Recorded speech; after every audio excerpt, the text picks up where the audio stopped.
Aksi maling kotak amal nekat bakar musola di Tebet bikin warga murka. Seorang pemuda bernama Rahul Kana babak belur dan nyaris dibakar warga usai tertangkap melakukan pembakaran musola di Musola Al-Jamiah di Jalan Hanjuang, Manggarai Selatan, Kecamatan Tebet, Jakarta Selatan. Peristiwa itu terjadi pada Rabu 23 Agustus 2023 dini hari sekitar pukul 3 pagi. Emosi warga tak terbendung karena pemuda itu juga menjebol kotak amal di musola itu dan menguras uang di dalamnya. Tak berhenti di situ, pemuda itu juga membakar sepeda motor warga yang terparkir dekat musola. Warga bernama Bandi menceritakan mulanya ia melihat motor milik warga terbakar ketika hendak pulang ke rumah pada dini hari itu. Jam 2.30 saya keluar dari gerbang. Pas mau masuk ke sini, saya lihat kok ada api antara motor atau bajai. Saya dekati, oh ternyata motor, kata Bandi di lokasi kejadian. Ia lantas membangunkan pemilik motor dan berusaha memadamkan api dengan air di ember.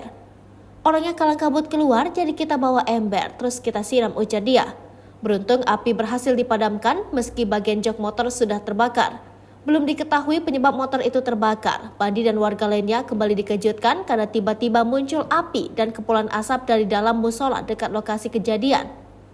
Musola ini ada kepulan asap keluar. Ditendanglah pintu musola ini, pas dilihat di dalam itu sudah terbakar, ungkap Bandi. Bandi dan warga lainnya kembali memadamkan api di musola dengan peralatan seadanya.